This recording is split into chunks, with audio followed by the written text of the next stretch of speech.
देखोनिया तुझ्या रूपाचा आकार, देखोनिया तुझ्या रूपाचा आकार उभा कटीकर ठेवूनिया, तेने माझ्या चित्ता होय समाधान किंवा झाले समाधान, वाटते चरणन सोडावे. मुखे गातो गीत वाजवितो टाळे नाचतो रावळी प्रेम सुखे, तेने माझ्या चित्ता होय समाधान, वाटते चरणन सोडावे. तुका म्हणे मज तुझ्या नामा पुढे, तुका म्हणे मज तुझ्या नामा पुढे, तुच्छ हे बा पुढे सकळही, तेने माझ्या चित्ता होय समाधान, वाटते चरणन सोडावे. त्या मॉनिटरला थोडा विको द्या, आवाज कमी ठेवा, त्याला विको द्या थोडा. पांडुरंगा करू प्रथम नमः, पांडुरंगा करू प्रथम नमः, पांडुरंगा करू प्रथम नमः, पांडुरंगा करू प्रथम नमः. दुसरे चरण सतांचे, दुसरी चरण संताचिया, दुसरी चरण संताचिया. जगृपादाने कथेचा विस्तार, जगृपादाने कथेचा विस्तार, जगृपादाने कथेचा विस्तार, जगृपादाने कथेचा विस्तार. बाबाजी सद्गुरु दास तुका, बाबाजी सद्गुरु दास तुका, बाबाजी सद्गुरु दास तुका. जयांचे केल्या स्मरण होय सकळ विद्यांचे अधिकरण, तेची वंदो श्री चरण श्री गुरूंचे, ते नमस्कारोनी आता. काय माझी वाणी मानेल संतांशी रंजो चित्ताशी फुलिया, माझी वाणी तुझे वर्णी गुणनाम, ऐसे देई प्रेम काही कळा, मस्तक हे पायावरी वार करी संतांच्या, अतुलित बलधाम हेम शैलावदेहम, दनुजवन कुशानम ज्ञानी नामग्रगण्यम, सकल गुण निधान वानरानामधीशम, रघुपति प्रिय भक्तं वातजातं नमामि. निवृत्ती नाथाचे चरणी शरणायका जनार्दनी, शरणायका जनार्दनी, शरणायका जनार्दनी. निवृत्ती नाथाचे चरणी शरणायका जनार्दनी, शरणायका जनार्दनी, शरणायका जनार्दनी. समचरण सरोजम सांद्र नीलांबुदाभम, जगननिहितपानि मंडनम मंडनानां, तरुण तुलसीमाला कंधरम कंजनेत्रम, सदय धवलहासं विठ्ठलम चिंतयामि. दादा आवाज कमी ठेवा. देखोनिया तुझ्या रूपाचा आकार उभा कटीकर ठेवूनिया, तेने माझ्या चित्ता होय समाधान, वाटते चरणन सोडावे. थोडा विको राहू द्या. सकल संत कंठभूषण. आता कीर्तन आहे का, म्हणजे तुमचाही उद्धार होईल. आता असंच बटन हलवता हलवता आयुष्य जाईल. विठ्ठल विठ्ठल विठ्ठल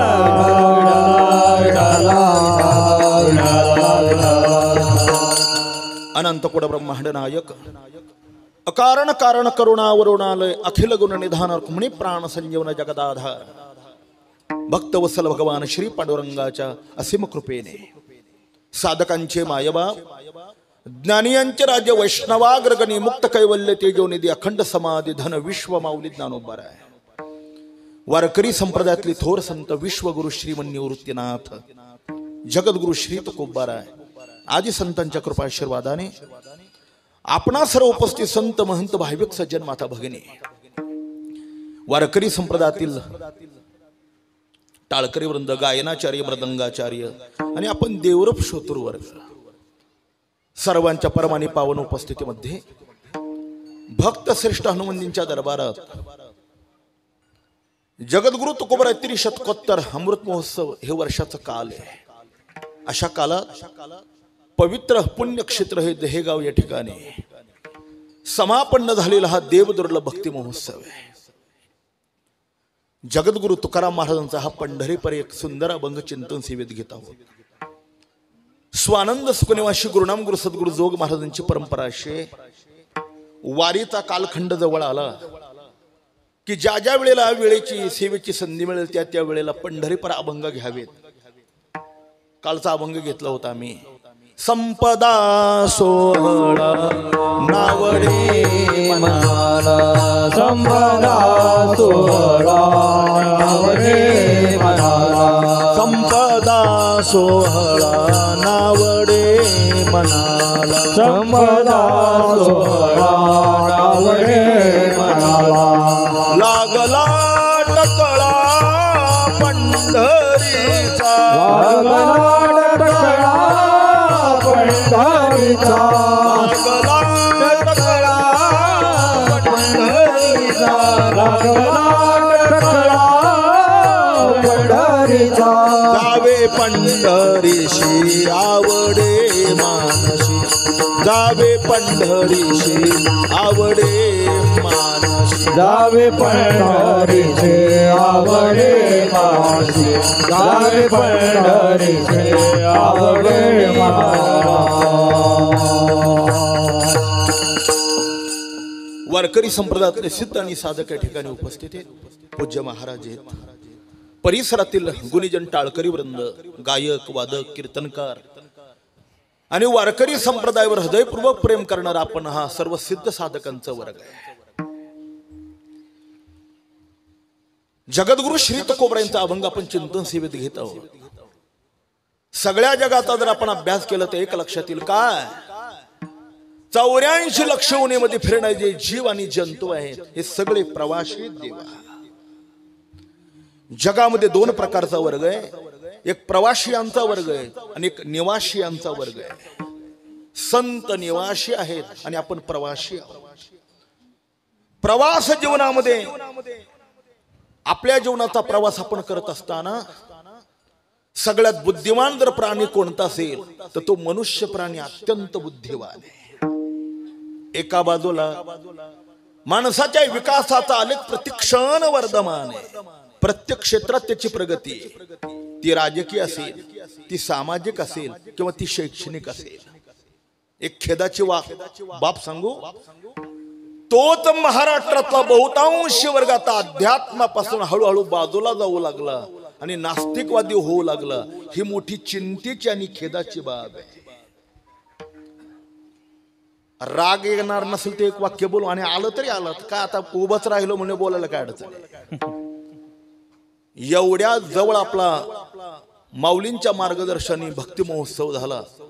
तितका महोत्सव महाराष्ट्रात सुद्धा पुढे होईल का नाही सांगता येणार नाही. पण एवढा सप्ताह होऊन देखील आपण 7:30च्या पुढे जेवायला येता याची लाज सुद्धा तुम्हाला वाटत नाही. काय परिवर्तन केलं एवढा मोठा खर्च करून का कीर्तनाच्या वेळेला सुद्धा आपण येऊ शकत नाही. याच्यापेक्षा दुसरी दुर्बलता कोणती देवा विठाला.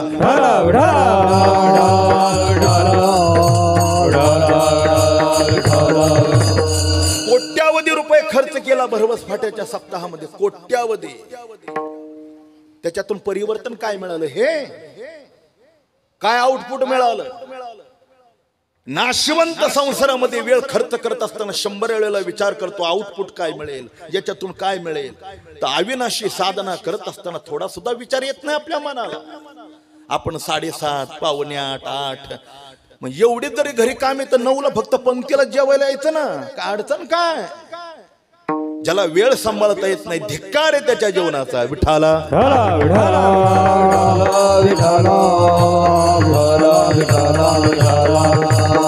त्याचं कारण आहे अंतरंगातला सूक्ष्म नास्तिकवाद आपल्याला इथपर्यंत घेऊन येत नाही.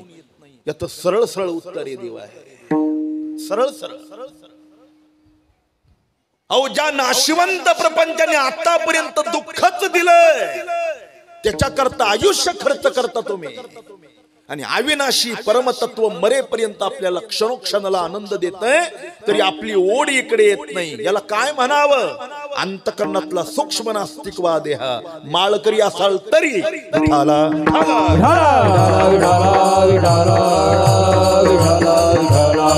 अरे हजारो कामं टाकून आपण सप्ताहाच्या 7 दिवसामध्ये आपली वेध लागले पाहिजे, इकडे आलं पाहिजे. वर्षभर तर सप्ताह चालत नाही. वर्षभर तर काही बहादर मंदिराकडे ढोकूनही पाहत नाही.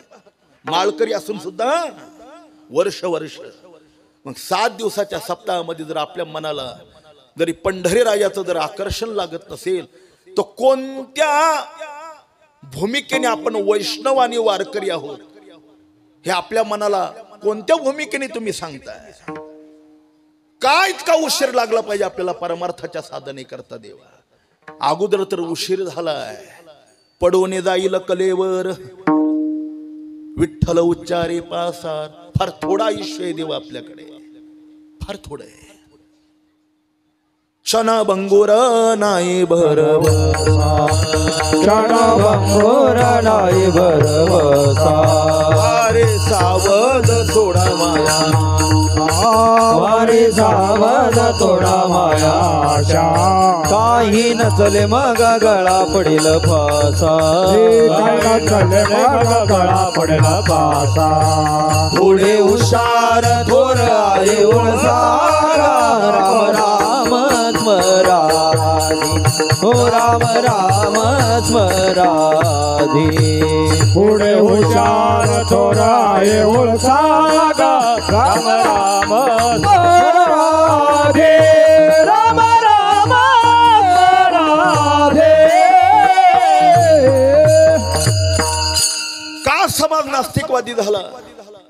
एसपी कॉलेजचे प्रिन्सिपाल गुरुनामगुरु श्री मामासाहेब दांडेकर एक सुंदर वाक्य सांगायचे. त्यांची अनेक उत्तर त्यापैकी एक उत्तर सांगतो. आपल्या पवित्र हिंदू संस्कृतीला माणसं हळूहळू विसरत चालली आणि पाश्चात्य संस्कृतीचं अनुकरण हळूहळू आपण स्वीकारू लागलो. त्याचा परिणाम अलीकडचा तरुण वर्ग हा दिवसेंदिवस नास्तिकवादी होत चाललेला आहे. एक वाक्य बोलू, हृदयावर लिहून ठेवा. अल्लाह नाही म्हणणारा महाराष्ट्रात काय देशात एकही मुसलमान सापडणार नाही, एकही. पण देव नाही म्हणणारा मूर्ख हिंदू घरात घरात तुम्हाला दिसेल देवा.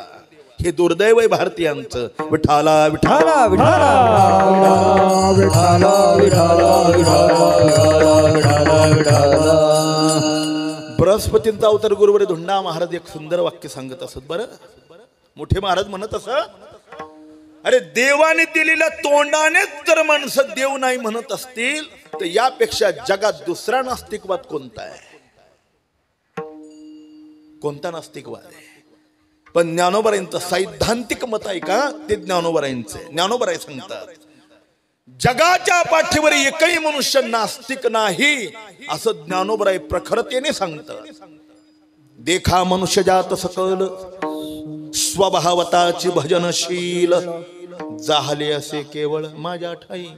कदाचित पुरोगामित्वाचा बुरखा पांघरून लोक देव नाही देव नाही देव नाही जरी म्हणत असतील ना, झोपायच्या वेळेला त्याचं स्वतःच मन सांगतं, मूर्खा, ज्या तोंडाने तो देव नाही म्हणतो ना ते तोंड तुला देवानीच दिलेलं आहे. हे त्याचा अंतरंग सांगत नसे, सांगते देवा. मी एसपीचा विद्यार्थी आहे. ते एसपीचे पहिले प्रिन्सिपल झाले गुरुवर्य मामासाहेब. मामासाहेबांचा स्वभाव असा होता, मे महिन्याच्या 29 तारखेपासून पुढे ते वसंत उत्सव भरायचे. आजही चालू. जगातले प्रसिद्ध आणि प्रख्यात व्याख्याते एसपीला बोलवायचे, एक एक विषय द्यायचे आणि त्या विषयावर ते 90 मिनिटं निरूपण करायचे. मामांनी जर्मनीचा व्याख्याता बोलवलेला होता, जर्मनीचा, आणि त्याला विषय दिलेला होता जगामध्ये देव आहे की नाही म्हणून. तोही वक्ता दशसहस्त्रेश होता देवा.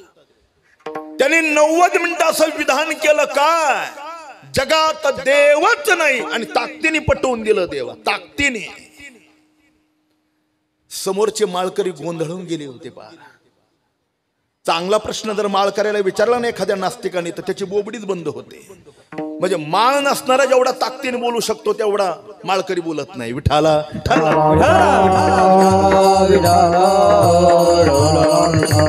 नास्तिक माणसाकडे बहुप्रमाण राहतात देवा. माळकऱ्याने अभ्यासच केलेला नसतो, ती नुसती गण लावायच्याच कामाचे राहतात, कधी अभ्यासच केला नाही. उत्तर काय देणार? असा प्रश्न विचारला होता त्याने, देव आहे की नाही. पण सगळेच माळकरी थोडेच तसे राहतात देवा. काही खानदानी अभ्यासक राहतात. समोर बसलेला अनुभवी माळकरी होता तो. त्याच्या तळपायच्या अंग मस्तकात गेली होती देवाला नाकारल्यामुळे. पण मामा समोर असल्यामुळे त्यांनी गांभीर्याने उठला. मामांच्या समोर सविनयाने त्या जर्मनीच्या प्राध्यापकाला फिलॉसॉफरला नमस्कार केला आणि काय प्रश्न विचारला ऐका. सर 90 मिनिटं मी एकाग्रतेने ऐकले आज तुमचं संभाषण आणि तुमच्यामुळे कळालं मला देव नाही म्हणून. पण मी तुम्हाला असा प्रश्न विचारतो, तुम्ही 90 मिनिट इतकं सुंदर बोललात, कसं काय बोललात? त्यावेळेला जर्मनीच्या फिलॉसॉफरने उत्तर दिलं, बाबा ही देखील देवाचीच कृपा आहे. ऐका राजा हो, देव आहे की नाही ज्याच्यावर चर्चा करत बसत आपला वेळ फुकट घालू नका. का? कोणाच्या मानण्यावर आणि कोणाच्या न मानण्यावर त्याचं अस्तित्व नाही. ज्ञानोबरायांनी काय दृष्टांत दिलाय, पूर्व दिशेच्या राऊळी भगवान सूर्यनारायण पूर्व दिशेला उगवल्यानंतर त्याला या प्रकाशाची या काजब्याची आवश्यकता नाही, तो स्वयंप्रकाशित आहे. मग सूर्याला प्रकाशमान करणारं जे परमतत्व आहे त्याला इतर प्रमाणांची काय आवश्यकता आहे? भयात अग्नी तपती, भयात तपती सूर्य, भयात इंद्रश्य वायुष्य, मृत्युर्धावती पंचमा. तुझी असत्येने वेदाशी बोले, तुझी असतेने वेदाशी बोलणे, तुझी असतेने वेदाशी बोलणे, तुझी असतेने वेदाशी बोलणे. सूर्याशी चालणे तुझी आवडे, सूर्याशी चालणे तुझी आवडे, सूर्याशी चालणे तुझी आवडे, सूर्याशी चालणे तुझी आवडे. म्या बोलविल्या वेद बोले, म्या चालविल्या सूर्य चाले, म्या हलविल्या प्राण हले, तो जगाती चालित. काय श्लोक दिलाय भगवंताने. भगवान म्हणतात गतिरे भरता प्रभू साक्षे हे निवास शरणम सरुत प्रभव प्रलय स्थानम निधानम बीजम अव्ययम. तुकोबर त्या शक्तीचा शोध घेण्याकरता निघाले. अशा नुसत्या पंक्ती जोडून शक्तीचा शोध नाही घेताय, त्याच्याकरता साधना करावी लागते. देवा किती जन्म पंक्ती खाल्ल्या म्हणजे ईश्वर तत्व प्राप्त होईल. शोध घेता आला पाहिजे. शोध आणि बोध या दोन गोष्टी साधनेमध्ये. येऊनी गुरुनाथे माथा ठेवेला करू, अज्ञान तिमिर गेले शुद्ध मार्ग साचारू, गरजत चालेलो फिटला अज्ञान अंधकारू, एका जनार्दनी माझा श्री गुरु उदारू. काय ज्ञानोबरांची भाषा आहे देवा. आता कृपा भांडवल सोडी, परी माझी मतीची पोतडी, करी ज्ञान पद्म जोडी थोरा माते. शक्तीचा शोध घेण्याकरता निघालेले जगद्गुरु तुकोबरा आहे. माणसाने आपल्या जीवनामध्ये नेहमी 3 गोष्टीचा अभ्यास केला पाहिजे. मला काय मिळवायचंय, मिळवणारा कोण आहे आणि कशाने मिळवायचंय. या 3 गोष्टीचा विचार ज्याच्या जीवनामध्ये सलोख्याने केला जातो ते जीवन सर्वांगाने परिपूर्ण होतं. बघा, प्रत्येक जीवन जगणाऱ्या जीवाला पण परिपूर्ण असावी अंतःकरणातली भावना आहे. अपूर्ण राहावं असं कोणालाच वाटत नाही.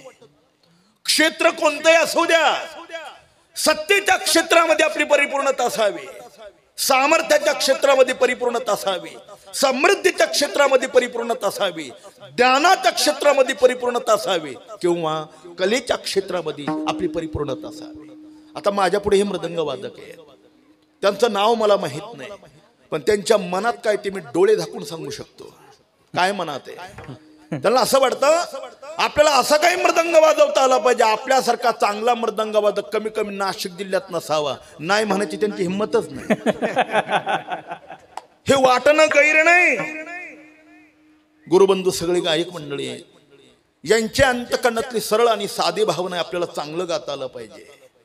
कीर्तनकाराची सुद्धा हीच इच्छा आहे, धनवानाची सुद्धा हीच इच्छा आहे, सत्तावानाची सुद्धा हीच इच्छा आहे. का? आत्मा परिपूर्ण असल्यामुळे आपण परिपूर्ण असावं. हा मानवी जीवनाचा निसर्ग आहे देवा. मानवी जीवनात पूर्ण कशाला म्हणतात? वैकुंठवासी परमश्रद्धेय गुरुवर धोंडा महाराज पूर्ण शब्दाची सामान्य व्याख्या सांगायची. बघा, जे कधी वाढतही नाही आणि कधी कमीही होत नाही त्याचं नाव पूर्ण आहे. आपल्याकडे विहीर असेल, बोर असेल, उन्हाळ्यामध्ये कोरडे पडतात आणि पावसाळ्यामध्ये दुथडी भरून वाहतात. पण जगामध्ये असा एक पाण्याचा साठा आहे तो कधी कमीही होत नाही आणि कधी वाढतही नाही. त्याचं नाव समुद्र आहे. बघा, समुद्रावर 12 महिने पाण्याचा एक थेंब जरी नाही पडला, एक थेंब, समुद्राची 1 इंच पातळी कधी कमी होत नाही. आणि समुद्रावर 12 महिने जरी धो पाऊस पडला आणि जगातल्या सगळ्या नद्या जरी समुद्राला मिळाल्या तरी समुद्राला कधी पूर येत नाही, असं गीताशास्त्र सांगतं. मोबाईल बंद करा, स्वर देत जा. अपूर्यमानम अचल प्रतिष्ठम समुद्रमाप प्रविशन्ति यद्वत् तद्वत् कामाय प्रविशन्ति सर्वे सशांतिमाप्नोति न काम कामे. अशी स्थिर आणि समाधान आपल्याला अपेक्षित आहे देवा. त्याच्या करता तर देवाने आपल्याला देह दिलाय. देवे दिला दे भजना गोमाता, तोया झाला फाटा बाधिकेचा, तोया झाला फाटा बाधिकेचा, तोया झाला फाटा बाधिकेचा. देवे दिला दे भजना गोमाता, तोया झाला फाटा बाधिकेचा, तोया झाला फाटा बाधिकेचा, तोया झाला फाटा बाधिकेचा. देवे दिला दे भजना गोमाता, तोया झाला फाटा बाधिकेचा. देवे दिला देह भजना गोमंडा, तोया झाला फाटा बाधिकेचा, तोया झाला फाटा बाधिकेचा. एक वाक्य सांगू देवा. देवाने सुंदर मनुष्य देह दिलाय, पण वापरावा कसा हे शिकावं लागेल तुम्हाला. मृदंग असला म्हणजे वाजवता येत नाही, शिकल्यानंतर वाजवता येतोय. गाडी घेतली म्हणजे चालवता येत नाही, शिकल्यानंतर चालवता येते ना. तसं देवाने दिलेली मनुष्य देहरूपी सामुग्री, याचा वापर कसा करावा हे शिकावं लागेल. लोकमान्य टिळक मंडाली तुरुंगामध्ये गीता रहस्य नावाचा ग्रंथ लिहित होते. काळ जुना होता, विजेचे दिवे नव्हते, पूर्वी तेलाचे दिवे असायचे. आणि जुनी माणसं फार काटकसरीने जीवन जगणारी असायची. बघा, आता ग्रामपंचायतच्या खांबावर दिवसभर लाईटी जळतात, लोक बघतात पण बंद करत नाही. हा बल्ब घरी घेऊन जाते. असे नमुने आम्ही पाहिले देवा.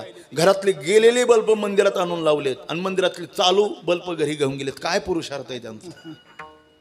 टिळक रात्री 11 वाजेपर्यंत लिहित होते.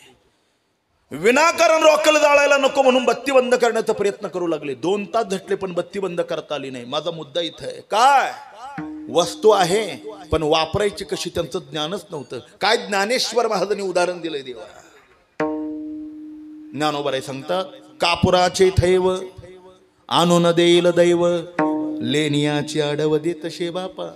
मालकाने हौशेने मालकिनीला कापुराचे दागिने बनवले, कापुराचे. आणि कापुराचे दागिने घालून जर ती चुलांगणाजवळ गेली तर तिथं काय होईल. जसे बनवलेले कापुराचे दागिने गळ्यात घातल्यानंतर वापराची जशी बाईला अक्कलच लागते ना, तसा देवाने दिलेला मनुष्य देह कसा वापरावा याची अक्कलच लागते देवा. विठाला विठाला विठाला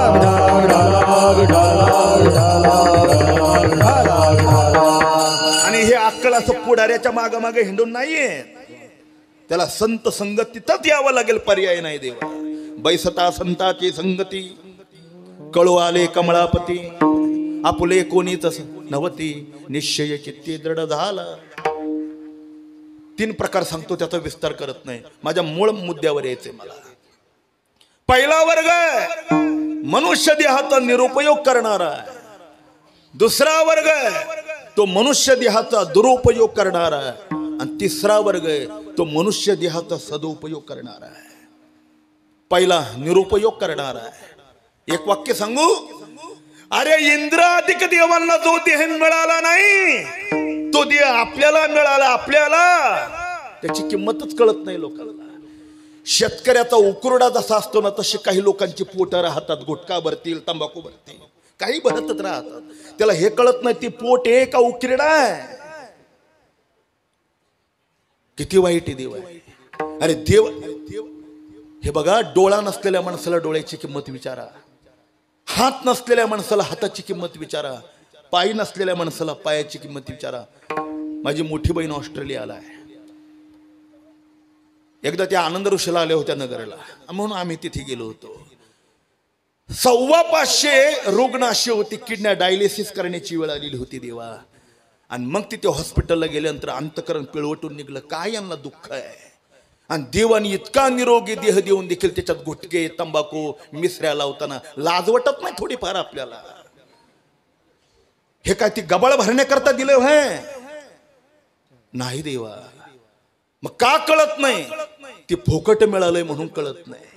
अतिपरिचयात अवज्ञा संतत गमनाताना आदरो भवती. ज्या वेळेला फुकटची वस्तू मिळते ना त्यावेळेला कळत नाही. ती जेव्हा विकत घ्यावी लागते मग तिचं मूल्य कळतं. विठाला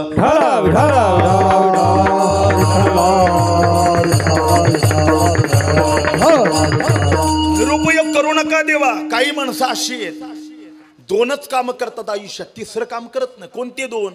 झोप घेतात आणि जांभळ्या देतात, पलीकडे काहीच करत नाही. निरुपयोग आहे.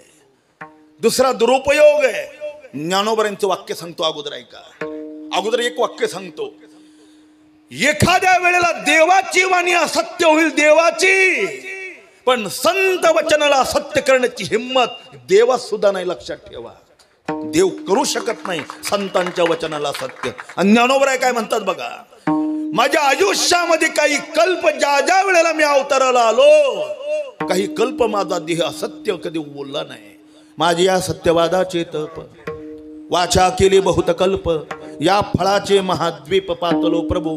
ते ज्ञानोबराय सांगतात, या जन्मामध्ये वर्तमान काळात जर मनुष्य देहाचा दुरुपयोग केला ना, दुरुपयोग, भावी अनंत काळापर्यंत त्याचं दुःख भोगावंच लागेल देवा. त्याला पर्याय नाही. संतांची वचन येते. अगा कर्मी जे उरावे, ते तै सुख दुःखी फळावे, तया ते भोगावया यावे. देहा एका. ज्ञानोबरांनी सगळ्याचा 7-12 दिलाय देवा एका अभंगात. कर्मे दशरथ वियोगे मेला, कर्मे श्रीराम वनवासा गेला, कर्मे रावण क्षयो पावला, वियोग घडला सीतादेवी. केले कर्म झाले तेचे केले कर्म झाले तेचे भोगाले, केले कर्म झाले तेचे भोगाले, केले कर्म झाले तेचे भोगाले. उपजले मेले ऐसे की, उपजले मेले ऐसे की, हाची वाणी तुझे वर्णे, हरिमुखी गाता, हरिमुखी गातार बडे चिंता. उपजले मेले ऐसे की, उपजले मेले ऐसे की, हरिमुखे गातार बडे चिंता, हरिमुखे गातार बडे चिंता. केले कर्म झाले तेची भोगाले, उपजले मेले ऐसे किती, उपजले मेले ऐसे की. केले कर्म झाले तेचे भोगाले, उपजले मेले ऐसे कीते, उपजले मेले ऐसे कीते. तेच भोगाले या शब्दाला अंडरलाईन करा देवा. भोगावंच लागतं. प्रसंग सांगा, आपण नेहमी ऐकलेला आहे, त्याचा वागविस्तार करत नाही. शिखंडीला मध्ये उभं केलं आणि अर्जुनाने भीष्माचार्यांवर निकराचा बाण सोडला. तो बाण त्यांच्या वर्माला लागला. भीष्म शर्पंजली पडले. अर्जुनाच्या बाणावर पडलेलं शरीर होतं, रक्तबंबाळ झालेलं, वेदना खूप होत होत्या. मनामध्ये एक विचार सारखा घोळत होता, या गंगापुत्र भीष्माने अजन्मात कधी पाप केलं नाही, माझ्या हाताने अधर्म कधी केला नाही, कोणाचं वाईट व्हावं हे मनाला शिवलं सुद्धा नाही, मग कोणत्या कर्माचं फळ मला भोगावं लागतंय. तो प्रश्न भगवान श्रीकृष्णांना विचारला. प्रभो, काय कर्माचं फळ आहे सांगा.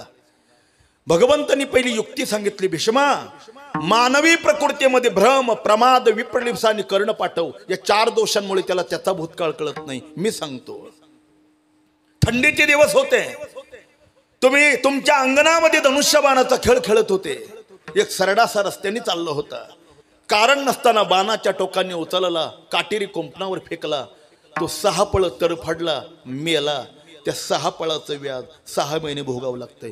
मला पुढचं सांगायचंय, ते लक्षपूर्वक ऐका. विष्णू सहस्त्रनामाचे उद्गाते भीष्माचार्य देवाचे प्राणप्रिय भक्त आहे. पण चुकून अधर्म घडला तो बाल्यावस्थेमध्ये, ज्या वयात काही कळत नाही, अशा काळात एक सरडा उचलून काटेरी कुंपणावर टाकला तर 6 महिने फळ भोगावं लागलं. तर 100 वेळेला विचार करून कुक्कुटपालन करणाऱ्याला किती पाप भोगावं लागेल. कधी अभ्यास केला देवा तुम्ही? हसण्याकरता का मी इथे आलो? त्याचा विचार केला पाहिजे. तुकोबर आहे सांगता, ऋण वैर हत्या हे तो न चुकेने देता. ऋण फेडावं लागतं, वैर फेडावं लागतं आणि हत्या फेडावी लागते. देवा चुकत नाही. ज्या प्राण्याचं मांस खायला आज गोड वाटतं ना, गाथामूर्ती रामभाऊ महाराज राऊतांची क्लिप फिरते युट्यूबवरती, वाचा. चांगल्या चांगल्या मांस खाण्याचे डोळे जर नाही पांढरे झाले तर मग आम्हाला विचारा. ते खाताना ते शब्द आठवतील तर ताट ढकलून द्याल देवा. असं ऐकत जाओ ज्यांनी जीवन परिवर्तन होईल. वगीच पंक्तीला जेवायला येत जाऊ नका, काही गरज नाही तुमच्या आला यायची इथे. ऐकण्यात तर स्वराष्ट्र नसेल तर ऐकण्यात तरी काय मजा आहे देवा. विठाला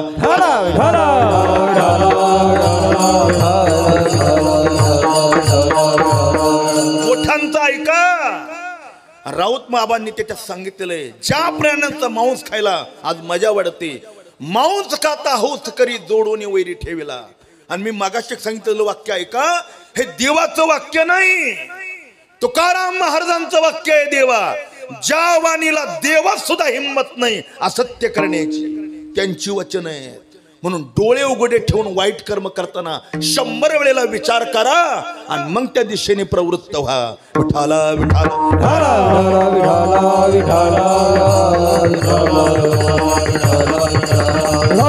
दुरुपयोग करू नका देवा. दुरुपयोग महाभयानक आहे. अरे नाही कुटुंब पोसवता आलं तर थोडं प्रतिकूल व्हा. पण अशी कुक्कुट पालन करून, बांध करून, चोऱ्या माऱ्या करून, लबाड्या करून मिळवलेल्या पैशाने कुटुंबाचंही पालन पोषण करू नका देवान. तुम्ही जगू नका, ते फेडावंच लागतंय. फार वाईट येते. फेडायच्या वेळेला कोणी येत नाही.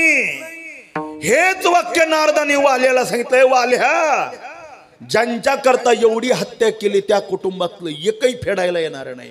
एका वचनावर डोळे उघडले देवा त्याचे, एका वचनावर. असा माणूस असला पाहिजे. मार्गदर्शन केल्यानंतर डोळे उघडलेच पाहिजे आपले. म्हणून त्याचा दुरुपयोग करू नका. मग आयुष्याच्या साधने, आयुष्याच्या साधने, आयुष्याच्या साधने, आयुष्याच्या साधने, सच्चिदानंद पदवी घेणे, सच्चिदानंद पदवी घेणे, धन्य आम्ही जन्मालो,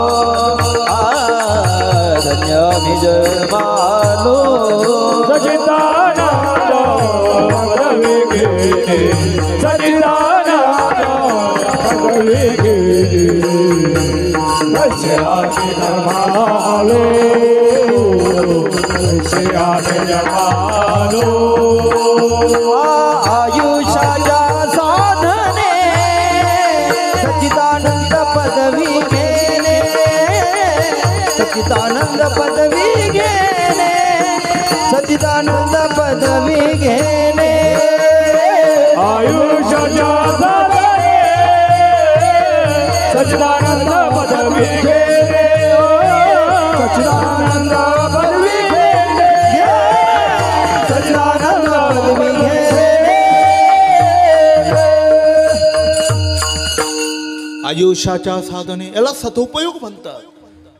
आयुष्यात क्षण क्षण प्रपंच करता करता परमार्थाचा समन्वय करता आला पाहिजे. एक वाक्य सांगू देवा, असा प्रपंच करा का तो देवाला आवडला पाहिजे.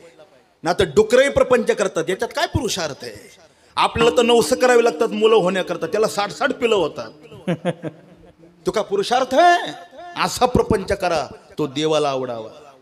एक वाक्य सांगू, गुरुवर्य श्री गुरु विठ्ठल घुल्यांचं वाक्य आहे. एका महापुरुषाचं वाक्य सांगतो, योग्य मार्गाने केलेला प्रपंच परमार्थ होतो, पण चुकीच्या मार्गाने केलेला परमार्थ सुद्धा संसारच होऊन बसतो देवा. मग चुकीच्या मार्गाने परमार्थ करण्यापेक्षा योग्य मार्गाने केलेलं प्रपंच कधी चांगलं आहे. विठाला विठाला विठाला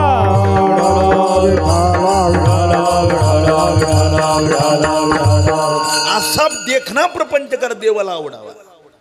आम्ही एक प्रसंग सांगत असतो. 1995 साल 92 साल होतं बघा, 92-93 असेल. वैकुंठ अशी परमपूज्य गुरुवारी धुंडा महाराज पौषवद्य चतुर्थीला त्यांच्या पत्नीचं नाव कृष्णा माई होतं, त्यांना कृष्णाम्मा म्हणत होते. हे कृष्णे, हे बघ ज्ञानोबरांनी दिलेलं आयुष्य आता परिपूर्ण झालं. आयुष्यभर ज्ञानेश्वरीचा प्रचार आणि प्रसार केला. माझं आयुष्य संपलंय. मला आता मृत्यूलोक सोडून परलोकवाशी जायचं. तुला यायचं? काय ओवी वापरले बघा कृष्णाम्मांनी. महाराज, चंद्र तेथे चंद्रिका, शंभू तेथे अंबिका, संत तेथे विवेका सनिकजी. जिथे भगवान शंकर आणि आई साहेब पार्वती ना, तसं जिथे तुम्ही आहात तिथे मी आहे. तुम्ही चला, मी आले. पौषवद्य पंचमीचा सकाळचे दिवस आहे. महाराजांनी सकाळी ज्ञानेश्वरीवर प्रवचन केलं आणि 8:15 ज्ञानेश्वरीवर आपलं मस्तक टिकवलं. महाराज ब्रह्मलीन झाले. वरच्या चोपाळ्यावर बसलेल्या होत्या कृष्णाम्मा. आयुष्यभर फक्त महाराजांच्या वचनावर विश्वास ठेवला. हे बघा, माता भगिनींना पाया पडून विनंती, आपला मालक कसाही असू द्या, पण ज्ञानोबरांनी सांगितले ना का पतीचे मनोरथा अनुसर्वणी पतिव्रता. मालक कसाय का असा ना, आपला प्रामाणिकपणा त्यांच्या चरणावरला सोडायचा नाही. ती फळ आपल्याला निश्चित मिळणार आहे. कृष्णाम्मांनी आयुष्यभर मोठ्या महाराजांची वचनावर विश्वास ठेवून सेवा केली. त्याचा परिणाम बघा, महाराज गेलेले कळालं वर कृष्णाम्मांना. कृष्णाम्माला रडल्या नाही, चोपड्याहूनच खाली तशा उतरल्या. देवघरामध्ये गेल्या. देवघरातला कुंकवाचा करंडा घेतला. कुंकू रुक्मिणी साहेबांच्या मूर्तीला लावलं. कुंकवाचं बोट आपल्या कपाळाला लावलं. तो कुंकवाचा करंडा तसा ठेवून दिला देवघरात. आणि महाराज गेले त्या ठिकाणी आल्या. महाराजांच्या मांडीवर डोकं ठेवलं कृष्णाम्मांनी आणि क्षणार्धात महाराजांच्या चरणावर आपला प्राण विलीन केला. याला संसार म्हणतात देवा. आता आपल्या बायका म्हणजे 14 जानेवारी नुसत्याच भांडकोदळ देवा. त्या मालकाला घरी यावं का नाही यावं याचा 100 वेळेला विचार करावा लागतो. हा का संसार आहे? विठाला विठाला विठाला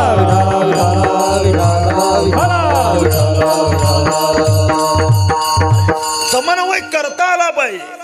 काय दोष होता भगवती सीतामातेचा? जनकाची मुलगी होती, ती राणी होती, राजकुमारी होती. पण ज्या वेळेला श्रीराम वनवासाला निघाले ना, त्यांच्या प्रतिकूलतेमध्ये कुठलीच अडचण दाखवली नाही. जसे श्रीराम तशा सीतामाता जगल्या. म्हणून तर नावे देवा. अहिल्या द्रौपदी तारा, सीता मंदोदरी तथा पंचकन्या स्मरे नित्यम महापातकनाशनम. अहो, सीतामातेचं सकाळी सकाळी नुसतं नाव जरी घेतलं तर केलेल्या पापाचं क्षालन होतं देवा. एवढी ताकद कुठून आली? तुका म्हणे पतिव्रता, तिची देवावरी सत्ता, तिची देवावरी सत्ता, तिची देवावरी सत्ता. तुका म्हणे पतिव्रता, तिची देवावरी सत्ता, तिची देवावरी सत्ता, तिची देवावरी सत्ता.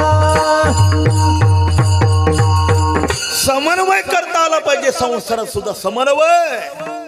7 दिवसाचा सप्ताह आहे ना, जगातली सगळी कामं टाकून आपण 6:30 हरिपाठाला तिथं उपस्थित असलं पाहिजे देवा. अरे, ही वाहणारी गंगा एकदा निघून गेल्यानंतर पुन्हा किती जरी प्रयत्न केला तरी तुमच्या दरवाजात येणार नाही. आता ती आली. त्या गंगेचं अमृत प्राशन करण्याचं तुम्हाला संधी, त्या संधीचं सोनं करता आली पाहिजे.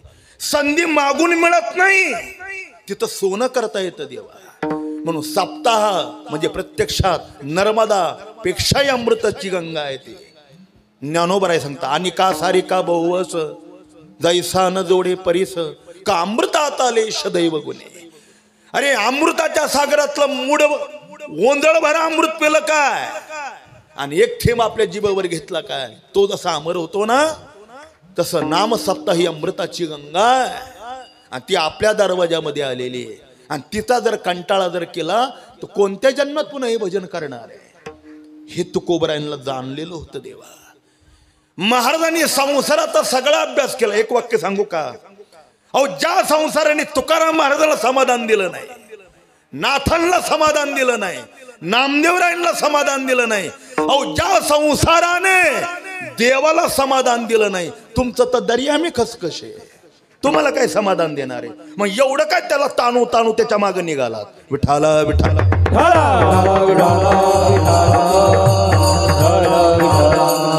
जगाच्या इतिहासात, जगाच्या, भारताच्या नाही, जगाच्या इतिहासात संसाराच्या प्रांगणामध्ये कायमचं समाधान कोणाला मिळालं नाही, मिळत नाही आणि मिळणार नाही देवा, नाहीच.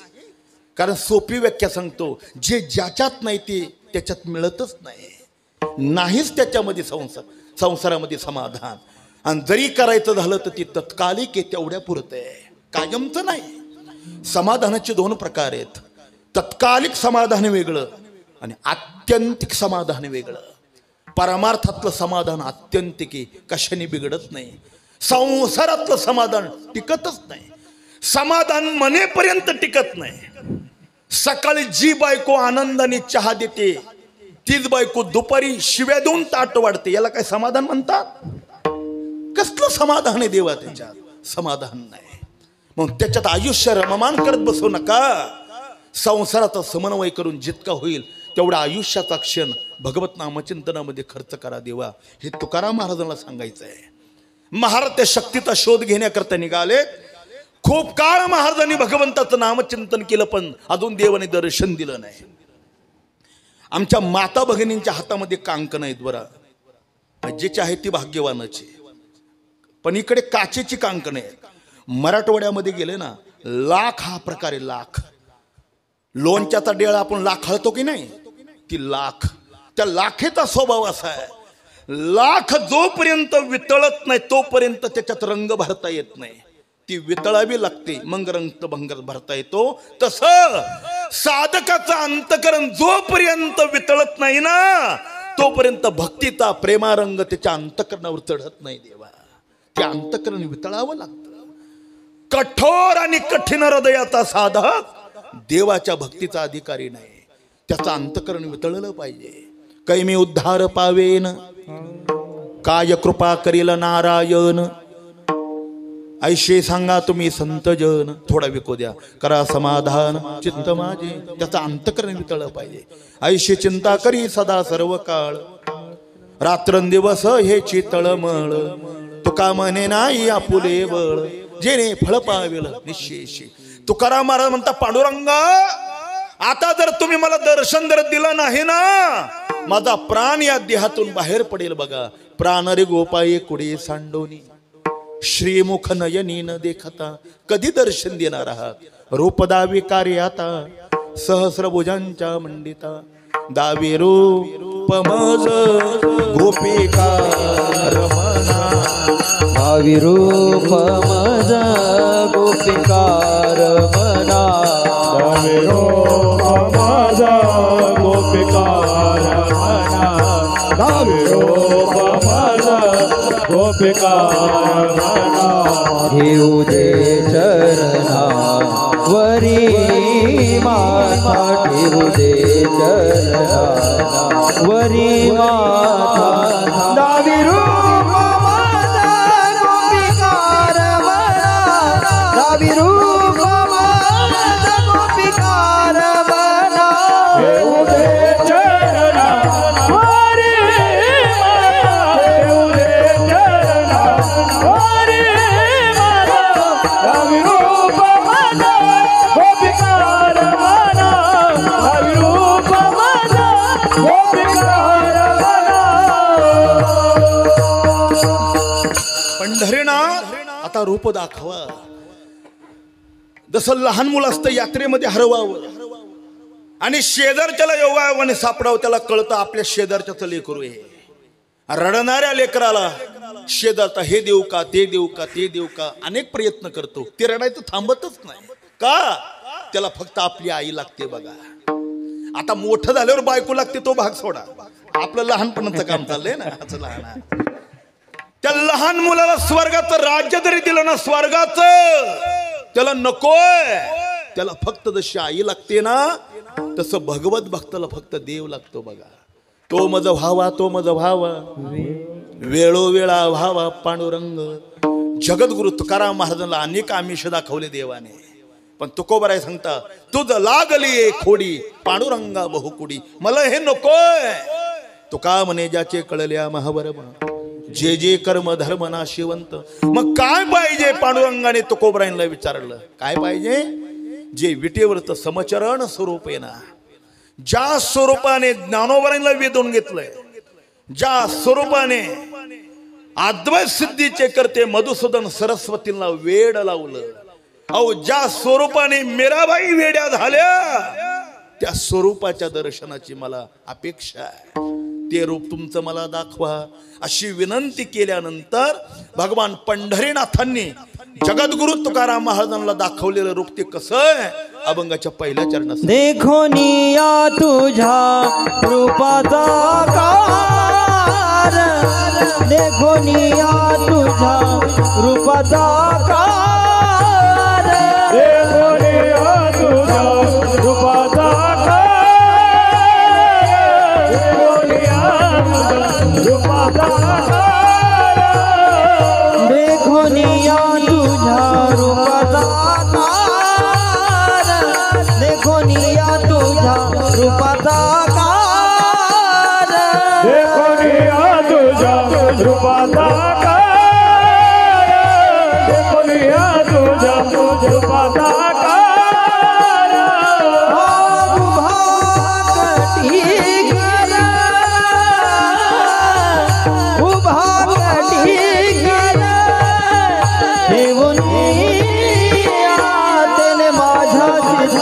होय समाधान, तेने माझ्या चित्ता होय समाधान.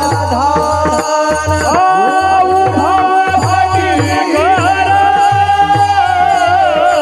उभा भटी कर, देवोने तेने माझ्या चित्ता होय समाधान, तेने माझ्या चित्ता होय समाधान.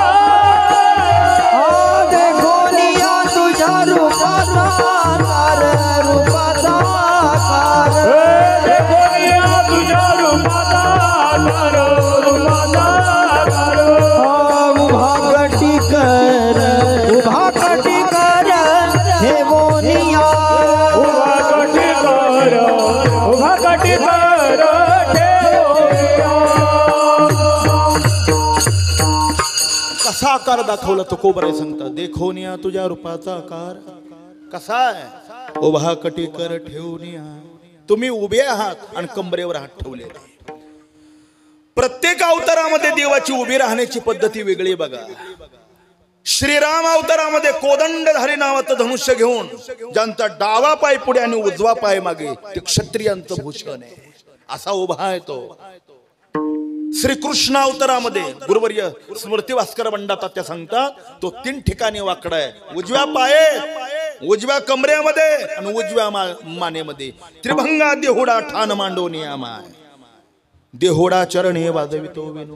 पण पांडुरंग अवतारामध्ये बघा, समपाय करकटी उभा तटी, समचरणा दृष्टी विटेवरी साजिरी, समचरणा दृष्टी विटेवरी साजिरी, समचरणा दृष्टी विटेवरी साजिरी, समचरणा दृष्टी विटेवरी साजिरी. इथे माझे हरी वृत्ती राहो, इथे माझे हरी वृत्ती राहो, इथे माझे हरी वृत्ती राहो. आणि कनल गे माईक पदान, आणि कनल गे माईक पदान, वृत्ती राहो, तेने मारी वृत्ती राहो, तेने मारी वृत्ती राहो. आणि कनल गे माईक पदान, आणि कनल गे माईक पदान. समपाय करकटी उभा तटी बेहवेरेच्या. का बरं उभा राहिला? पुंडलिकाने दम दिला म्हणून. पुंडलिकाने सांगितलं पांडुरंगा आतापर्यंत अनेक अवतारात खूप मारामाऱ्या केल्या बघा तुम्ही. परित्राणाय साधूनां विनाशाय च दुष्कृता. पण या अवतारात हे बघा मारामारी करायची नाही. आमचा भक्त जसा असेल ना तसा असेल. श्री गुरु विठ्ठल बागुले सांगायचे. पण मंदिरात गांजा ओढणारा जरी असला ना त्याच्याकडे अजिबात बघायचं नाही. बघ जैसे तैसे. म्हणून तर गांजा ओढणाऱ्याची हिंमत वाढली आता. त्यांनी जर सुदर्शन घेऊन खुरदाळा केला असता ना कोणी तिथे गांजा ओढला ना. म्हणजे आता पुंडलिकाच्या वचनाला थारा द्यावा लागतो. मूढपापी जैसे तैसे. त्याचा खरा हा अर्थ नाही. शंकराचार्य पांडुरंग परमात्मा कमरेवर हात देऊन का उभे त्याचा अर्थ सांगतात बघा. प्रमाणम भवाद्वेरिदम मामकानाम नितंबकराभ्याम धृत्यो न तस्मात् विदहातुर्व सत्ये धृतो ना विकोश परब्रह्मलिंगम भजे पांडुरंगम. माझ्या भगवत भक्ताला भव नदीचं पाणी मी कमरे इतकं सुद्धा लागू देत नाही. संसारामध्ये असलेला माझा भक्त जर असेल आणि तो जर माझं नामचिंतन करत असेल ना त्याला संसारामध्ये बुडण्याची भीती नाही. त्याला सुख दुःखाचं पाणी मी लागू देत नाही. का ते संसाराचं पाणी माझ्या कमरे इतकं आहे. आणि कमरे इतक्या पाण्यात मनुष्य बुडत नाही हे दाखविण्याकरता संकेत खून म्हणून देव कमरेवर हात देऊन उभा आहे. देवा भवसागर तरता कार्य करीतसा चिंता पहिलं उभा दाता कटी कर ठेवणी. प्रसंग सांगतो थोडं भजन करा. विठाला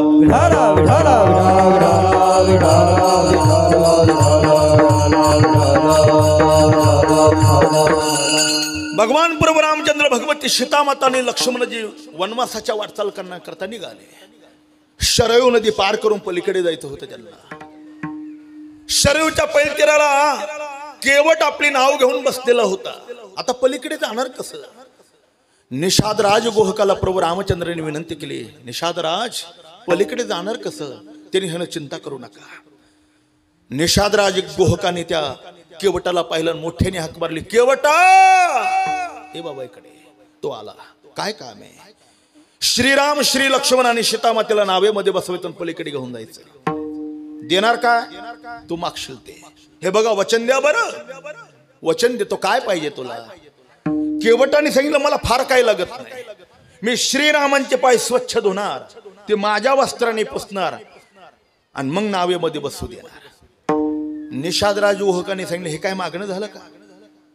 अहो देव आणि साधू प्रसन्न झाल्यानंतर मागण्याची अक्कलच लागते. देवा ज्याचं नशीब हेवरा खाली झोपले ते काही मागत बसतं. पण देव प्रसन्न झाला आणि काही काय मागावं संसार. अरे देव प्रसन्न झाल्यानंतर असं मागावं की संसाराच्या दरवाजात पुन्हा भीक मागण्याची वेळ नाही आली पाहिजे. काय तुकाराम महाराज मागतात. देवा करिया ते मेराचा नाश उदय होनी प्रकाश तोडिया शापाश करी वास हृदयी पाहे गुंतालो ने नाता माझी आसो तुम्हाचे हो भुकाठे पायी आधारा पाये गुंतालो ने नाता माझी आसो तुम्हाचे ये भुकाठे विवादा पायी आधारा अरे हे काय मागतो तो.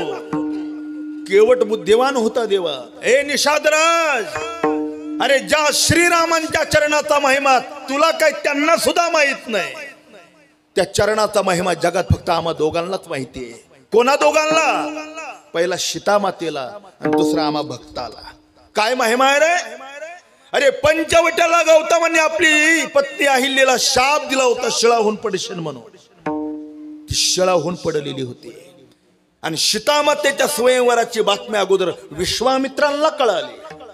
श्रीरामाने लक्ष्मणाला घेऊन ते येता येता गौतमांच्या आश्रमाजवळ आले आणि श्रीरामाला विनंती केली. विश्वामित्र ऋषींनी श्रीराम या शिळेला स्पर्श करा. ती अहिल्या आहे. प्रभू रामचंद्राने आपला पाय लावला नाही. अहो डाव्या पायाचा अंगठा नुसता त्या शिळेला लावला तर महाराज सांगता शिळा होती मनुष्य झाली. थोर कीर्ती वा खान्नली लंका दहन केली हनुमंते काशाने. किंवा शिळा होती मनुष्य झाली ज्याच्या चरणाची चाली. अरे ज्याच्या पायाचा स्पर्श झाल्यानंतर दगडाची अहिल्य होती. हा महिमा आहे. मग त्या निषादराजांनी सांगितलं त्या महिम्याचा आणि आता या तुझ्या मागण्याचा काय संबंध आहे? तो म्हणाला तेच तर सांगतोय की ऐक, ज्या पायाच्या स्पर्शाने दगडाच्या हिल्ल्या होते त्या पायाचा स्पर्श जर माझ्या नावेला झाला आणि त्या नावेची जर स्त्री झाली तर अगोदरच एका बायकोचं पोट भरता भरता नाकी नवाले, दोन दोन झाले तर कुठे फजिते करायचे असं म्हणतात. दोन बायकां फजिते आहे का? एका पुरुषादून येणारी पाप वशे त्याचे. आणि मग नाही नाही बाबा मी पाय धुणार, परवानगी मिळाली त्याला. पळत पळत घरी गेला, लाकडी काठोट घेतली, आपल्या पत्नीला मुलाला बरोबरच घेतलं. त्या लाकडी काठोटीमध्ये श्रीरामांचे पाय ठेवले आणि तो आनंदाश्रूंनी पाय धुवू लागला. अरे योगी जपी तपी मुनी संन्यासी हजारो वर्षाची तपश्चर्या करून देखील जे श्रीराम स्वप्नामध्ये दर्शन देत नाही, प्रत्यक्षात केवळ त्यांचे पाय धुतो. किती भाग्यवान आहे देवा तो. योगी यांच्या ध्यानी ध्याताना तोडची, तो योगिया दुर्लभ म्हटलंय. पाय धुतले बरं, स्वच्छ पुसले, नावेमध्ये बसवलं आणि तिघांना ईश्वरीच्या पळतीराला आणलं. मोठ्या माणसाचा स्वभाव असा आहे, ती फुकटची सेवा करून घेत नाही. ते काम आपल्याला चांगलं जमतं. धर्मशाळेत राहायचं, बेशीच नाही द्यायची, मालक उठायच्या आतच घरी निघून यायचं. पंक्तीला पार लहान मुला सहित जेवायला घेऊन यायचं, वाढून घरी घेऊन जायचं, वर्गणी आणि देतो की आणि लगेच कालाय काय, किती ऐकावं लागतं बघा त्याचं. आणि खायला पार घरी सुद्धा घेऊन जाणार. ही आपली सवय देवा. दान करत चला. हे बघा, मला स्तुती करण्याचा माझा पिंडच नाही मुळात. श्री गुरु विठ्ठलबा घुलेंनी आम्हाला ते शिकवलंय नाही आणि आम्ही कधी ऐकलं नाही. पण चांगली बातमी ऐकली आम्ही. भरवरच्या सप्ताहात शिवाजी काका जगतापांच्या माध्यमातून 15 लाख रुपये सप्ताहाला मिळाले देवा. हो, ते मोठेत म्हणून 15 लाख दिले. तुम्ही कमी कमी श्रद्धेने 5 रुपये तर आपल्या सप्त्याला देणार की नाही? अरे 100 वेळेला संयोजकाला जर वर्गणी द्या जर स्टेजवर म्हणावं लागत असेल तर आपले इतके दुर्दैव आपणच आहोत की. विठाला विठाला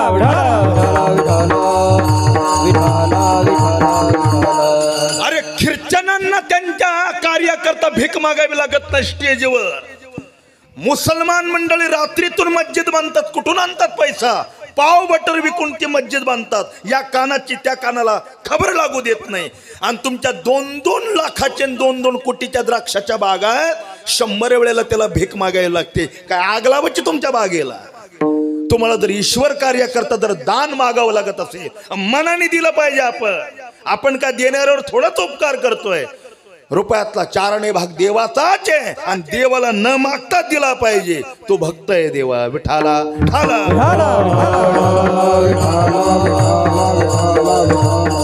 अरे मागितलं तर भिकाऱ्यालाही चतकुर भाकर मिळते. तो थोडा दान आहे.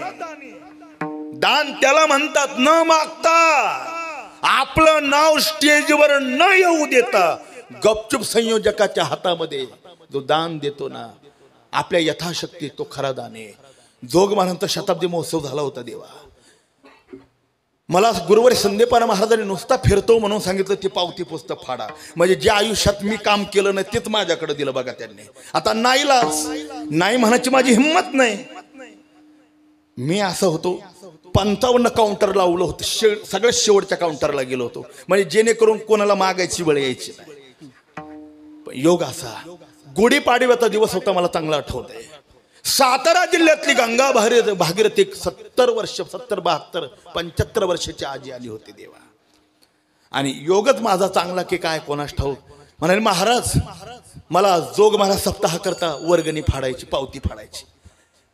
आता जिच्या पायात पायतन नाही, चैत्रातलं ऊन मी म्हणतोय, गंगा भागीरथी केस विंचकुटलेले, दंड घातलेलं लुगडं होतं, हातात काठी बरोबर कोणी नाही. माझा अंदाज झाला 5-10 रुपये फाडेल श्रद्धा म्हणून, याच्यापेक्षा काय. म्हणून मी पावती पुस्तकात हातात न घेताना विचारलं आजी कितीची फाडायची? तिने सांगितलं 1 लाख. माझ्या अंगाला दरदरून घाम आला देवा. 1 लाख. 10 मिनिटे मी त्या म्हातारीकच नुसतं पाहत होतो. 1 लाख. मी पुन्हा विचारलं हो 1 लाख. मी म्हणालो आजी पैसे अगोदर दाखवा ना, तर ते पावती पुस्तक मला भरून द्यावं लागेल. वर्षभर कीर्तन केले तर लाख रुपये मिळायचे नाही. ते काय 40,000 वर्षभर जरी हिंडलो अख्खे गावात तरी ₹1,00,000 रुपये मिळायचे नाही. बुक्का लावून हाकलून देणारे आम्हाला लोक कोण देणार आहे? मी म्हणालो हे जबाबदारी मोठी. मला आजी पैसे दाखवा. कंबरेला खवलेलं मळकट असावं. तिने ते रुमाल काढला आणि ₹1,00,000 बंडल पुढे ठेवलं. धक्का बसला. ती पावती फाडली. पण योग असं मी म्हणालो आजी मारुती बाबा आमच्या संस्थेची गुरुवारी इथं आहेत आणि अध्यक्ष गुरुवारी संदीपान महाराज आहेत. त्यांच्या हातून तुमचा सत्कार होईल तर महाराष्ट्राला कळेल का या देशात दानी सुद्धा आहेत आणि त्याच्यावर हा देश तारलेला आहे. तुम्ही चला. तिने रागारागाने उत्तर दिलं महाराज प्रसिद्धी करताना नावागावा करता दान करत नाही. आयुष्याची पुंजी पुन्हा जर मनुष्य जन्म नाही मिळाला तर जोग महाराजांची सेवा घडणार नाही. सगळं विकून आणलंय. हे घ्या. तुमची पावती नको आणि तुमचं नाव नको. निघून गेली तर 8 दिवस मला झोप लागली नाही. देवा कसली दानी माणसं आहे ती. आणि तुम्ही 100 वेळेला भिका मागावे लागतात तरी जड हाताने हाताला वारं गेलं खिशातून पैसे काढताना 100 वेळेला हात घालतो. देऊ का नको देऊ का नको. धिक्कार श्रीमंत लोकांचा. विठाला विठाला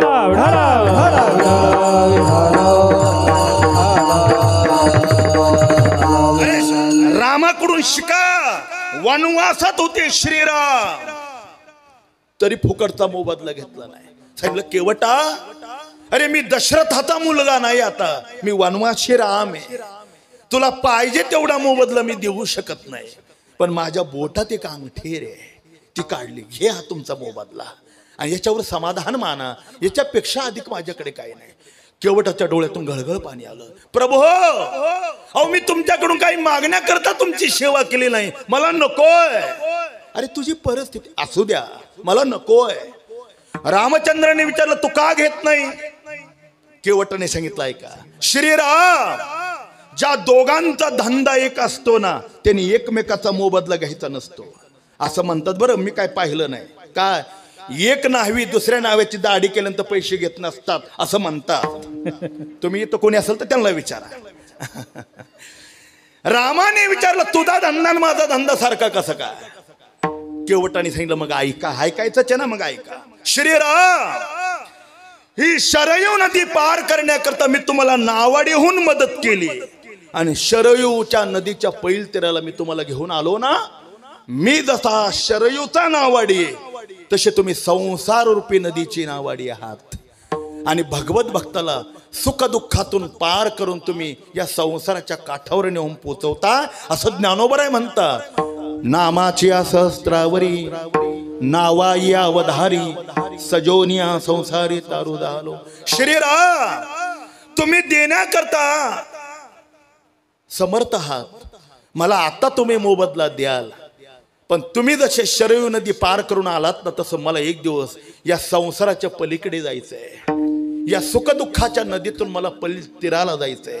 अशा वेळेला मी नावेमध्ये बसलो आणि त्याच क्षणाला जर तुम्ही माझ्याकडे मोबदला मागितला तर मी काय देणार आहे तुम्हाला. म्हणून आज मी जशी मदत केली ना तुम्हाला तसं त्यावेळेला मला संसार सागरातून पलीकडे घेऊन जाण्याकरता मदत करा. पण माझ्याकडून मोबदला काही मागू नका. श्रीरामांनी वचन दिलं. केवटा अरे तुझ्याकडून काय जो कोणी भगवत भक्त मला शरणेन ना मला एक कवडीचा मोबदला मी त्याच्याकडून घेणार नाही. हे तुकाराम महाराजांनी वचन गाथ्यामध्ये लिहून ठेवलंय. त्याचे पायी घाला मिठी मोल न घे जग जेठी भावा एकासाठी खांदावा हे आपुला जो हो यमदानन्य शरण तयाचे निवारी मी जन्म मरण या लागे शरणांगता शरण्य मीची एकू येथे एकचलीला तरले जे सर्व भावे मद भजले आईलीच थडे तरले माया जा. 2 श्लोक सांगतो विस्तार नको. तेषाम हम समुद्धरता मृत्यू संसार सागरात भवामी नचरात पार्थ मय्या वेशित चेतसा अनन्याश्चिंतयन्तो मां ये जना पर्युपासते तेषां नित्याभियुक्तानां योगक्षेम वहाम्यहम्. तो हाऊत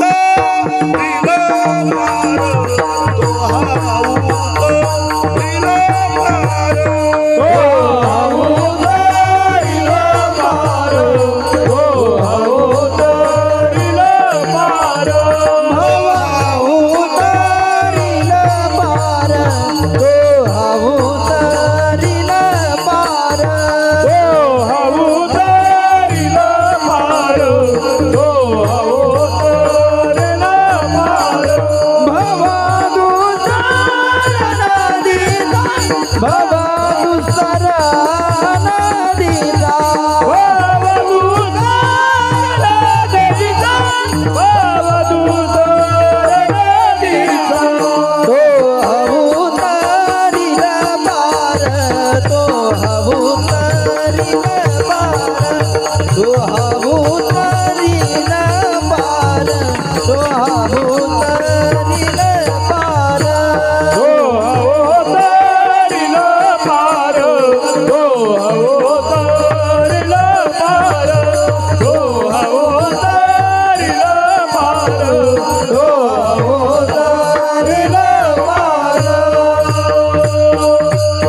संसार रूपी नदीतून पलीकडे होऊन जाण्याकरता देव उभा आहे. देवा उभा भाविकासाठी वाट पाहे उभा भेटीची आवडी कृपाळू तातडी उठा वेळ.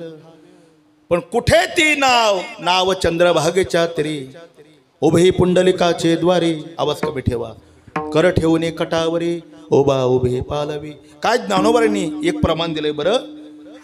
बाप तीर्थ पंढरी भूवैकुंठ महीवरी पुंडलिकाचे द्वारे कटावरी राहिला थोडा विको द्या.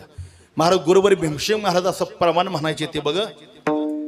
ऐशी चंद्र भागा ऐशे भीमा तीर ऐसे चंद्र भागा ऐसे भीमा तीर ऐशी चंद्र भागा ऐशी भीमा तीर ऐसे चंद्र भागा ऐसे भीमा तीर ऐसा विटेवरी देव कोठे ऐसा विटेवरी देव कोठे ऐसा विटेवरी देव कोठे ऐसा विटेवरी देव कोठे ऐशी चंद्र भागा ऐसी चंद्र भागा ऐसे भीमा तीर ऐसे चंद्र भागा ऐसे भीमा तीर ऐसे चंद्र भागा ऐसे भीमा तीर. त्यांचा आवाज माझ्या कानात आजही घुमतो देवा. इतके मोठ्याने म्हणायचे ते. ऐशी चंद्र भागा ऐशे भीमा तीर ऐसा विटेवरी देव कोठे ऐसा विटेवरी देव कोठे ऐशी चंद्र भागा ऐशे भीमा तीर. तरी लोक तारा फडायला बालाजीला जातात पण पंढरपूरला येत नाही. काय गठोडे काय काय काय कळत नाही तिकडे. काय तिकडे अहो गेलं तर येणं मुश्किल आहे. यदगत्वानं निवर्तनत. एखादा खडा जर पडला ना तिथंच आणि तो भगवान पंढरीनाथ आपल्या करता उभा आहे. आता वारीला जा पण दिंड्या सोडून जाऊ नका. दिंडीत भजन करत चला आता पापाचे कळप पळती पुढे निवृत्तीनाथ ठेप्यावर हा पुढे काय कसली चालतात लोक. काय गात जागा गात जागा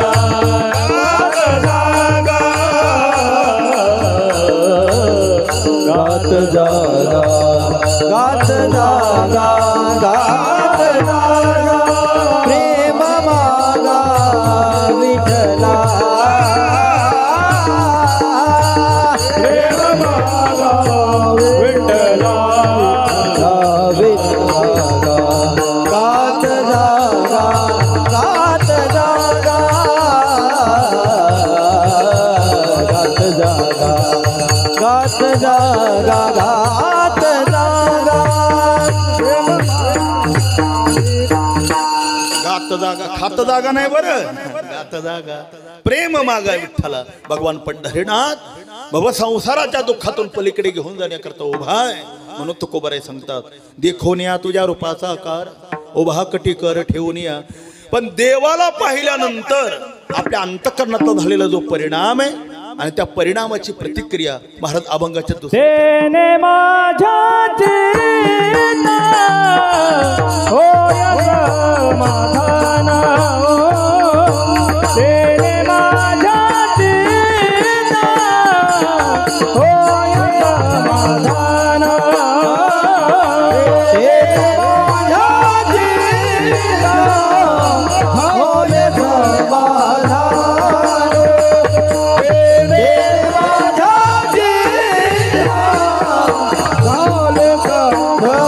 समाधान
हे विठोबा रखुमाई विठोबा रखुमाई विठोबा रखुमाई विठोबा रखुमाई विठोबा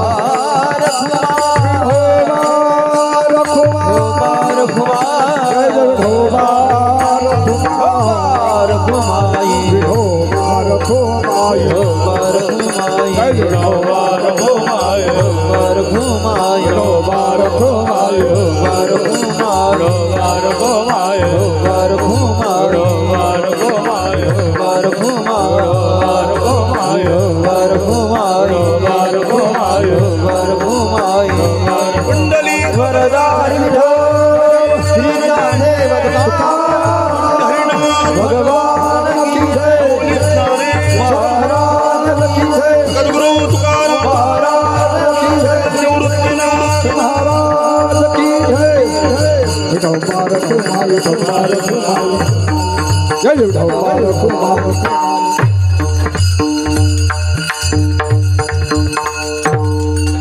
तेने माझ्या चित्ता होय समाधान झाले समाधान वाटते चरण न सोडावे. माणसाच्या जीवनामध्ये समाधान हे आत्यंतिक टोक आहे देवा. एका बाजूला समृद्धीचं टोक आहे आणि दुसऱ्या बाजूला समाधानाचं टोक आहे. विज्ञान समृद्धी करता प्रयत्न करतं आणि अध्यात्म समाधाना करता प्रयत्न करतं. ते SP कॉलेजला एक सुंदर वाक्य बघा. I was happy थाउज when I was poor मन. ते विवेकानंदांचं वाक्य आहे. किती सुंदर आहे बघा. ते काय म्हणतात, एखाद्या वेळेला सुईच्या छिद्रातून अलीकडचा उंट पलीकडे जाईल, पण श्रीमंत यांनी समाधान दोघं एका ठिकाणी कधी नांदतच नाही देवा. श्रीमंत यांनी समाधान नांदावं जर वाटत असेल ना, घरामध्ये सत्संगच असला पाहिजे. ज्याच्या घरामध्ये रजोगुणी आणि तमोगुणी वातावरण आहे तिथे पैसा आणि समाधान एका ठिकाणी नांदत नाही, कधीच नांदत नाही. अहो साखर कारखान्याचा चेअरमन आहे, डॉक्टर सांगता खबरदार गोड खाऊ नका, आंबट खाऊ नका, तुरड खाऊ नका, तिखट खाऊ नका. डॉक्टर फक्त माती खाऊ नका सांगत नाही. काय आग लावायची त्या कारखान्याला, ओशाला पोत आहे पण चिमुडवर साखर मनाने खाऊ शकत नाही. कसले श्रीमंती देवा. श्रीमंत तोय, असलेली अनुकूलता त्याला भोगता आली पाहिजे देवा. ना आता अनेक श्रीमंत माणसाला ज्वारीची भाकर सुद्धा खाण्याची परवानगी नाही, त्याला हायब्रिड पिवळी खावी लागते. जे बैल खातात ते त्याला खाण्याची वेळ येते देवा. का? अगोदर जास्त खाल्लं म्हणून. हे बघा, काळाने कोणाला सोडलं नाही. काळ बलवान आहे. वर्तमानात जसं जगाल ना तसा काळ भूत भविष्य काळामध्ये फेडून घेतो देवा, फेडूनच घेतो. म्हणून पैशाने समाधान मिळत नाही. अहो तात्यांचं वाक्य, स्मृती भास्कर गुरुवारी बंडा तात्या, समाधान कुछ दूर की बात है. तात्या सांगतात, लाख रुपयाची गादी विकत घरी आणता येईल, त्याच्यावरची झोप किती पैशाने विकत घ्यायची. आता दुकानात जाल आणि पंक्तीला कोणतंही पक्वान्न विकत घेऊन या, पण भूक किती पैशाने विकत आणायची. भूक आणि झोप जर पैशाने विकत मिळत नाही राजा हो, तर समाधान कसलं विकत मिळेल? मिळत नाही. ते समाधान एकाच ठिकाणी. देखिले तुमचे चरण निवांत राहिले मन, कासया तेजन प्राणा पुलागे माय. आता कोठे धावे मन, तुझे चरण देखलिया, भाग गेला आशेन गेला अवघा झाला. हे लहान लहान लेकर आहेत किंवा वारकरी बघा, वारकरी आता वारीच्या वेळेला हो काय राहतं जवळ एक वळकुटी, वळकुटी सुद्धा नाही ठेवता येत. ते पानकापड ठेवावं लागतं पाऊस आला तर. कुठे टाकतो आणि कुठे अंथरतो आणि कुठे झोपतो. उशाला सुद्धा नाही, दगड उशाला घेतो झोपतो तरी झोप येते देवा. आणि श्रीमंत माणसाला घरात सुद्धा झोप येत नाही. ती रात्रीची 12 नंतर की 1 ते 3ची वेळ खतरनाक राहते बघा. त्यावेळेला जर झोप जर उडाली तर झोपच येत. गाथामूर्ती रामभाऊ महाराज राऊत गमतीने सांगत असतात, 2-2.5 कोटीचा बंगला, त्याला कडेने मोठं कंपाऊंड आहे, पुढे सिक्युरिटी गार्ड आहे, 2 खतरनाक कुत्रे, कुत्र्यापासून सावध राहा असं बोर्ड नसतो का तिथे? सगळं काय आहे, हा? सगळं आहे. आणि रात्री 2-2:30 वाजता काही दचकावून तो जागा हो घाबरतच बाहेर येतो आणि त्या सिक्युरिटी गार्डला म्हणतो, का रे बाहेर काय गडबड आहे का? तो म्हणतो बाहेर नाही, सगळे आतच गडबड आहे. बाहेर कसली गडबड आहे देवा? अरे जर समाधानाची झोप जर पैसा हिरावून घेत असेल तर काय उपयोग आहे त्या पैशाचा? पडेल तिथे तात्यांचं वाक्य, पडेल तिथे झोप आली पाहिजे आणि देईल त्या वेळेला जो खाणारा असेल तर जगातला श्रीमंत आहे देवा तो. ज्या वेळेला मिळेल त्यावेळेला तो खाणारा असावा आणि पडेल तिथे त्याला झोप आली पाहिजे, तो श्रीमंत आहे. आणि ही श्रीमंती ज्याला आत्यंतिक म्हणतात ती प्रभूच्या चरणाजवळ आहे. त्याचा आणि श्रीमंतीचा काही संबंध नाही. एक वाक्य सांगू, पैशाने जर श्रीमंती मिळाली असती तर जगद्गुरु तुकाराम महाराजांनी आपली सावकारकी आपल्या हाताने चंद्रभागेच्या इंद्राणीच्या पाण्यात बुडवली की म्हणालेच नसते, तुका म्हणे खातो आनंदाचे लाडू, आनंदाचे डोळे आनंद तरंग, आनंदाची अंग आनंदाची. याचा अर्थ पैसा गरजेपुरता आहे, ते म्हणजे सर्वस्व नाही. जीवनातलं सर्वस्व जर काय असेल तर ते समाधान आहे, ज्याच्या करता अहोरात्र माणसं प्रयत्न करतात.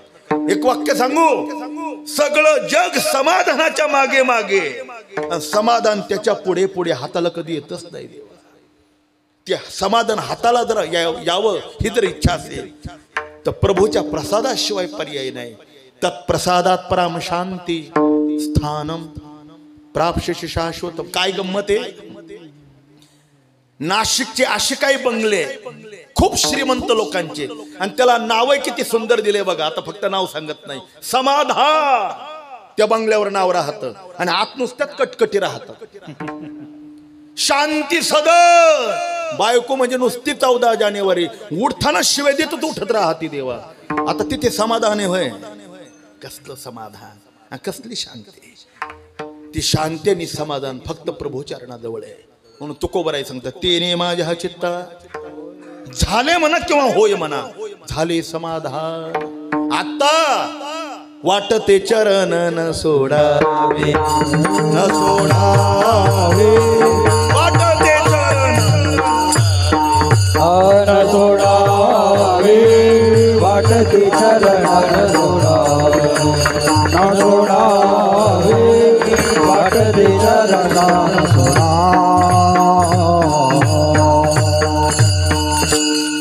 6:45 आलो होतो मी, माझी वेळ संपली, तुम्ही उशिरा आले. आता पुढे जर इच्छा ऐकायची असेल तर शरद भाऊ पुढच्या वर्षी बोलवतील, त्यावेळेला आपण पुढे चिंतन करू. ज्ञानेश्वर माऊली ज्ञानराज, माऊली तुकाराम, ज्ञानेश्वर माऊली ज्ञानराज, माऊली ज्ञानेश्वर माऊली ज्ञानराज, महाराज ज्ञानेश्वर माऊली ज्ञानराज. कारण तुम्हाला इच्छा असते ऐकायची तर तुम्ही 7ला आला असतात. आजीर्ण झालेल्या माणसाला पक्वान्न देण्यात मजा नाही. बरं काय मजा आहे का? भूक लागलेला मनुष्य लवकर येतो ना. आता तुम्ही फार उशिरा आले म्हणून उद्या जर तुम्हाला ऐकायचं असेल, गुरुवारी मोठे माऊली उशीर करू नका. अहो 400-400 किलोमीटरचा प्रवास करून कीर्तनकार तुमच्या सेवेकरता 6:45 हजर राहतो आणि तुम्हाला इथे जेवण असून तुम्ही 7:30ला जेवायच्या वेळेला येता. हा काय व्यवहार आहे का? नाही. उद्या 7ला 5 कमी असताना तुम्ही इथे आला पाहिजे. अहो अपमान होतो संयोजकांचा. कीर्तनकार बोलतात महाराज, संयोजकांना किती वेदना असतात तुम्हाला काय माहिती आहे? जावे त्याच्या वंशात तेव्हा कळे. लांबवलं तर श्रोते बोलतात आणि चालू केलं तर वक्त्याच्या पुढे जर समाजच नसला तर त्याला काय वाटत असेल? आपल्या गावची इज्जत महाराष्ट्रभर पोहोचवतात महाराज कीर्तनकार. म्हणून आपण सुज्ञ श्रोते आहात, वेळेच्या आत येत जा आणि वेळेला कीर्तन संपल्यानंतर महाप्रसादाला बसत जा. पण त्या महाप्रसादापेक्षा ज्ञानरूपी महाप्रसाद महत्वाचा आहे, तो डावलू नका. साधना उद्याची गुरुवारी माऊली आयुष्य तपश्चर्येमध्ये घालवलेली माणसं इथे येतात देवा. आपल्या आयुष्याचा क्षण क्षणाने रक्तातला थेंब न थेंब ज्यांनी ज्ञानेश्वर महाराजांच्या चरणारविंदी समर्पण केलं, अशी मंडळी जर या भूमीला येत असतील तर तुम्ही किती भाग्यवान आहात. पण ज्ञानोबराय सांगतात ना, काय धनाचा हंडा बसलेल्याच्या ठिकाणीचे पण त्याला माहितीच नाही, तसा तुमचा प्रकार झाला. ताकदीने संयोजक तुम्हाला चांगलं मिळावं म्हणून अहोरात्र प्रयत्न करून महाराष्ट्रातले विद्वान मंडळी इथे आणतात आणि तुम्ही 7:30ला, 7:45ला, 8ला वेळ झाली तर 8:45ला येता. हा व्यवहार नाही. दूरच्या लोकांचं ठीक आहे, त्यांना दुरवून यायचंय, पण जी गावातच आहे दिवसभर वाट्यावर बसलेले राहतात बरोबर हरिपाठाच्या वेळेलाच घरी जातात, त्यांचं काय? असं करू नका, महापाप आहे देवा ते. अरे पडवणी जाईल कलेवर, मी मगाशी सांगितलं, पुनरावृत्ती करत नाही. आपली वेळ फुकट घालवू नका. गंगा आपल्या जवळ आलेली, 7 ते 9 वेळ याच्याच करता ठेवली काय हवस थोडी? याला काय थोडा खर्च आहे का? पंक्ती वाचायला बघा, त्याला किती खर्च येत असेल, पण कशा करता ठेवली? ही लहान मुलं 9 ते 11च्या कीर्तनाला येत नाहीत. शुगरचे पेशंट आहेत देवा, इच्छा जरी असेल तर या शुगरने इतकं माणसाला कृश करून टाकलंय का तो 9 ते 11च्या कीर्तनाला इच्छा असेल तर येऊ शकत नाही. परिसरातल्या मंडळीला देखील येता येत नाही. म्हणून एवढा मोठा पंक्तीचा अट्टहास करून हा एवढा मोठा खर्च नाही तर छोट्या गावाला पंगत घालायची म्हणजे सोपं नाही देवा. त्यालाही खर्च आहे, पण त्याच्या खर्चातून चांगलं जर निर्माण होत असेल तर त्याला आनंद आहे. म्हणून त्या अन्नदानाचं त्यालाही पुण्य मिळावं आणि तुमच्याही पदरात काही पडावं या शुद्ध हेतूने संयोजकांनी 7 ते 9 ही वेळ केली देवा, ही वेळ केली. आणि याही वेळेला तुम्ही येत नसा. अहो तुमच्याकडे किती गाय आहे? आमच्या नगर जिल्ह्यात या आम्हा एकाला 60 गायी आहे आणि ती 30 आणि 40 लिटर दूध देणारे, तरी आमची कीर्तन 6 ते 8. तुमच्या घरी एकच गाय, ती मारायला झाली, तिचं दूध 2 लिटरच्या पुढे निघत नाही, तरी म्हणता आम्हाला दुधाचा व्यवसाय. ज्याच्या घरी जनावर नाही तो म्हणतोय दूध काढावं लागतं. दूध काढायशी 1000 माणसं रोजाने लावावं लागतात काय? एक माणूस खूप झाला की दूध काढण्याकरता 2 माणसं झाली, 7:30 पर्यंत तो येऊ शकतो. हे बघा, हसण्याकरता आणि टाइमपास करण्याकरता मी तुम्हाला बोललो नाही, पण खर्च जर करत असाल तर त्याचा आउटपुटही घ्या. 7ला म्हणजे 7ला वेळेवर कीर्तन सुरुवात झाली पाहिजे आणि 9ला त्याचा समारोपही झाला पाहिजे, म्हणजे काहीतरी पदरात पडेल.